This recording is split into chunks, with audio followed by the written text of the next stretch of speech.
Jey Uso's storyline had some big moments this week, so we'll see what's new there, and how it could be setting up some potential roots for the future of the Usos.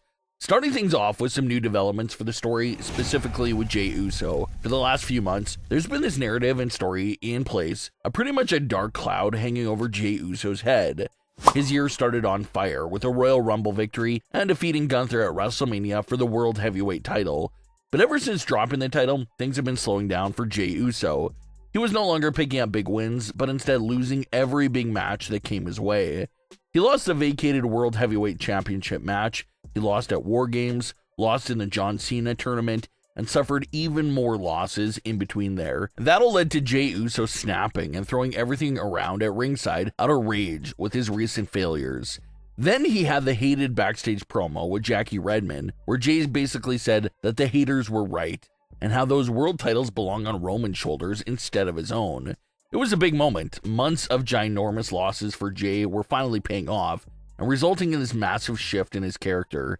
Everything was exciting about the character possibilities after that backstage promo with Jackie Redmond following his crash out. But where the disappointment started to settle in was the following of that promo. We did not see anything solid follow it up. The only thing that happened was that Jimmy and Jey reunited as a tag team and made it known that they were coming after the tag team titles again. Although it was great to see the Usos back together, fans weren't that excited to see Jey's entire character change and crash out angle had suddenly been dropped. But thankfully, the December 29th edition of Raw provided some context that some of these elements from Jey's recent crash out storyline is still there and still alive. This was showcased during a backstage segment between the Usos ahead of their tag team titles match. Jimmy notices that everything doesn't seem to be alright with Jey Uso, and he questions him about what's going on. Jey opens up, revealing that he's a bit in his head since nothing has been going his way in recent memory. Jey did not want to bring Jimmy down as well with his bad luck he's been experiencing, but Jimmy hypes Jey up. He starts listing off all of Jey's accomplishments, and Jimmy's able to get Jey's head back into the game. This backstage segment was masterful for at least confirming that the entire self-doubt narrative that Jey Uso is still alive and present. A lot of fans were worried that the entire crash out angle was dropped for Jey Uso after the reunion. Before this week, it had been several weeks since it was brought up or referenced in any way, so everyone assumed the worst. But it was nice to see that story is still being sprinkled in, because a lot of time did get put into that Jey Uso storyline, so fans did not want to see it just get abandoned. So that was a huge plus about that backstage segment. Great to know that the angle's still there for Jey Uso. But then came the tag team titles match in the main event, and it was full of many cryptic things that made you wonder if they had a deeper meaning, if it was a coincidence or just meaningless. A small detail was where the teams were standing in the match. In a traditional tag team match, the babyface team is always placed at the top left-hand corner, and then the heel team is placed at the bottom right-hand corner. That's traditionally how things go. It does get tricky when it's two babyface teams facing each other because obviously one of the teams has to stand in the heel corner. And for this tag team match between these two babyface teams, it was the Usos who were standing in the traditional heel corner. So that was one of those things that maybe it was foreshadowing or maybe it's meaningless. Obviously it's hard to tell right now. The other factor was Jey's behavior in the match. Despite Jimmy getting Jey's head right before the match, there were still several instances in the match where Jey was pulling off some heel antics. Like when the referee had his back towards Jey, Jey illegally was punching Dragon Lee from the apron. It's a little moment, but that's not something a traditional babyface would ever do. A true babyface isn't cheap-shotting his opponent behind the referee's back. So that's a moment that really stood out and lets us know that Jey's character's transition could still be happening, even within this reunion with his brother. But the night and year ended great for Jey Uso. He was finally able to beat the dark cloud over his head, and the Usos became 9-time tag team champions with each other. But fans noticed another strange moment after the match.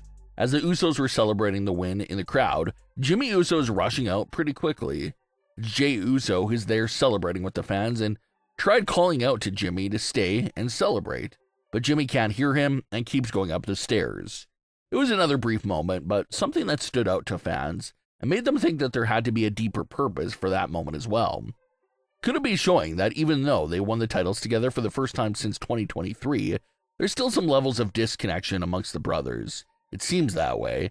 Maybe the tag team titles will put a temporary band-aid over their disconnection issues, but we know those issues have to eventually rise back up to the surface. Jey Uso thinks and operates like a tweener, while Jimmy thinks and operates like a pure babyface. So you just figure that it's only a matter of time before everything there implodes again. Another potential little clue that fans picked up on was the Usos' entrance music. They made their way to the ring to Jey's solo theme song, which is a song that was clearly meant for his singles run and includes lyrics about being on his own and how it's just him. The Usos have their own tag team music that features the same overall instrumental, but with different lyrics that talk about them being a tag team. So fans are a little confused on why the Usos are coming out to Jey's solo theme music, even though the Usos have their own theme music together as a tag team. Fans are wondering if that's a backstage decision. Maybe they didn't want to play the Usos' old song and rather play Jey's newer solo version.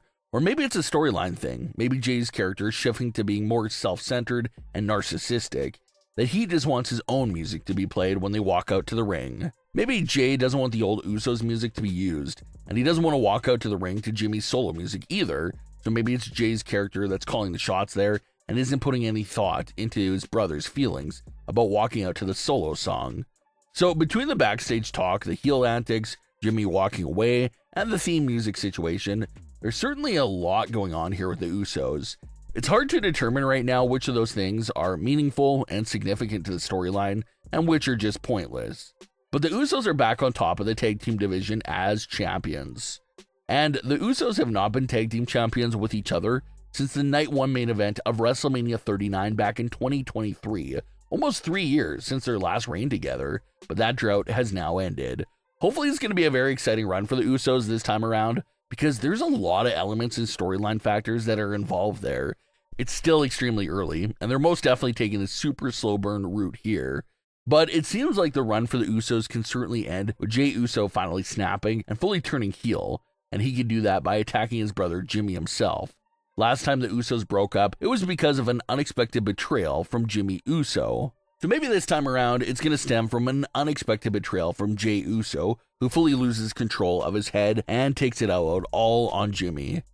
He may not be around that much anymore, but we can also expect Roman Reigns to maybe have a cameo role in this storyline between the Usos as well. So that'll be a huge thing to look forward to. But what are your thoughts on today's stories? Leave your comments below. Don't forget to subscribe with all notifications on, and leave a like if you enjoyed. Thanks for watching, guys.